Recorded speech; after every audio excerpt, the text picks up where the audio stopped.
All right. Let's say you want to test remarketing, but you don't have all the money in the world, so you want to start with a small test. The best way to get the most bang for your buck is by focusing on the highest intent audiences, not by remarketing to just anybody and everybody. But how do you find those? So, in this module, we're going to discuss how to use Google Analytics to identify high intent audiences. To do this, we're going to create a few different custom reports to look at things like average session duration and page depth to try to get a sense of whether there are any demarcation points in which a person is more likely to convert. For example, if a person spends 10 seconds on site, are they more likely to convert than somebody that spends 2 seconds on site? Or is there a certain behavior that has a corresponding increase in conversion rate that would indicate that folks engaging in that behavior were more likely to convert than just your average visitor? That's what we're going to look for today. So let's get started. First thing that I like to do is create a custom report, and it's really quick and simple. We'll just create some basic filters here. So we'll name this audience segmentation discovery. And so let's say that we want to look at signups and see which audiences seem to be most likely to sign up. So we'll grab completions there. Then we also want to look at conversion rate because conversion rate sometimes is actually even a little bit more telling. So here we go, conversion rate. Let's also just grab sessions here as well. Okay, now we're going to decide what's the basis that we want to look at this information on. So how do we want to break it down? So let's look at session duration as a starting point. So essentially what we're going to look for is there a certain demarcation where a higher session duration seems to have more intent than a lower session duration? Sometimes the answer may be no, but if the answer is yes, that might help define how we put together our audiences. So we'll just click save, and then it's going to take us to the report. It's loading. All right, here we go. So let's filter this in order. So if we were looking at creating an audience, would there be a certain point that we should start at to try to weed out anybody that's potentially uninterested? So you can see as we're kind of scanning through here, it bounces around quite a bit. These are relatively low conversion rates. And keep in mind, this is looking at all site data, so conversion rates often are going to be a little bit lower than average of what you would see with your paid search campaigns. So let's just scroll down and see if they ever become consistently higher.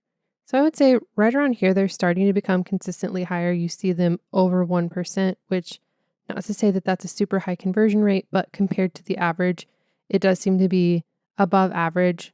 And I would say that kind of starts probably around the 26 or 27 second mark, maybe 27-second mark. As we scroll down, we start to see that they're over 1%, sometimes even over 2 and 3%. If we wanted to have a really high intent audience, we may even want to start our demarcation more around like 45 seconds. So it just kind of depends on how much data that you have, if you can afford to do that. For some people, if you started your audience at 45 seconds, it may not leave a big enough pool to actually remarket to. In this case, they're still getting a pretty consistent flow of visitors, even at these high time on site ranges. So for them, we may want to actually start even a little higher up here around 45 seconds.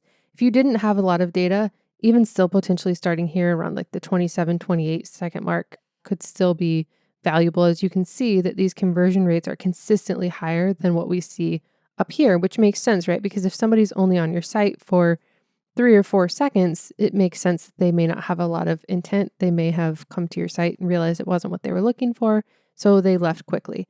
So that's one of the ways that we might look for high intent audience to be able to create some different segmentation strategies around that custom report and see if we can find any others as well in our custom report. And all that we're going to do is just change this to look at something different. So let's look at page depth. So essentially what we're going to look at this time is the more pages that people view, does that indicate that they're potentially a higher intent audience? And when you say that out loud, it makes it sound obvious that it should be, right? But at what point, what demarcation does that actually change? So what would we actually want to filter for? We won't really know that without running the report. So let's click save. And let's just take a look here. And again, let's sort these so that we're actually looking in order. All right, so as page depth increases, do we see conversion rate increases? And pretty clearly we do see a nice increase as we see page depth increase. So let's see if we expand this, if it goes even further. And yeah, it definitely does. So what I would say here is we could easily rule out probably a 0 to 3, maybe even 0 to 4 page depth and start with a 5 or more page depth for a pretty high intent audience. You could even go further and look at 9 or 10. As you can see, conversion rates jump up into double digits at that point. The only thing that I would be a little bit hesitant about is that we're getting into some smaller audience sizes. The majority of our audience is right up here. So depending on how much traffic that you have, depending on how big of an audience pool that you want to create and how much budget you're planning to put behind it, if I were going to put a fairly big budget behind this, I would want to be careful not to make the audience too small. But you can see where there's a fairly clear line of sight. And the other flip side of that is I would say most of our audience is right here in the 1 to 2, 1 to 3, maybe even 4 range. But I really wouldn't worry about cutting these folks out as they're pretty clearly fairly low intent. And so it's okay to have a smaller audience if it means that that audience is higher intent. It's just sort of a balance of how high of an intent are you looking for versus the benefits, the pros and cons of having a larger audience versus a smaller audience. So in conclusion, if you want to identify the highest intent audiences, you can use Google Analytics to identify behaviors that indicate a higher likelihood of conversion. And then you can focus your remarketing efforts on just those folks to ensure that you're using your budget in the wisest way possible.